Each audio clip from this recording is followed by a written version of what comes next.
grebaren helburua da, lehenik eta behin, eta gaur emandan erantzuna oso argi geratu dela,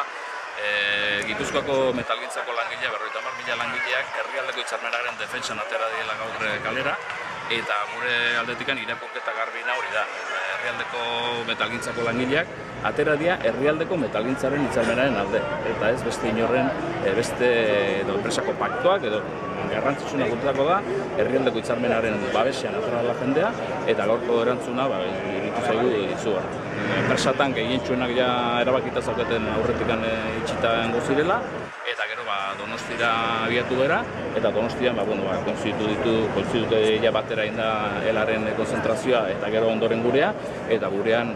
izugarrizko manifa izan da, eta orduan jendea behintzat jendearen aldetikan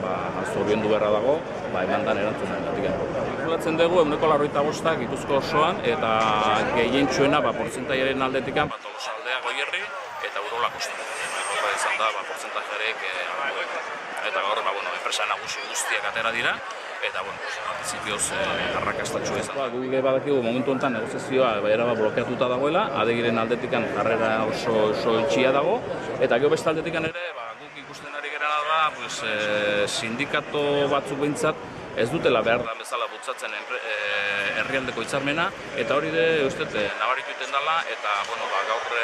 emandan erantzunarekin ere, hainbat eta hainbat enpresatan hori nabaritu da. Orduan, guri iruditzen zaigu, gaur izugarrizko pausua eman dela, eta adegik berplanteatu inberko dula bere jarrera, eta nolabait hasi beharko dela benetan eseritzen, eta hasi beharko dela benetan negoziatzen, eta Gipuzkoako metalgintzako langileak eskatzen duenari gutxinez arreta jartzen zen. Gaur egun bere jarrera erabat itxia da, erreforma aplikatu nahi du nola edo ala, eta guk ez gaude prest, beste urtetan lortutako hobekuntzak, dekreto baten bidez, Madriden hartzen den dekreto baten bidez, ikutara botatzen. Guain arte eman diren batzarra batzutan, hartu da den erabaki izan da, 24ko grebari begira, gaurko grebari begira, eta 30koari begira, guri iruditzen zaigu ere, arrakastutxea izango dela, eta enpresa nagusietan ere, hartu da erabakia ja, eta orduan 30ean ere, guri iritziz izango da, gaurkoaren jarraipen bat, eta nolabait Madridetik etortzen zaizkigun inposaketa guztiaren aurre egiteko aukera.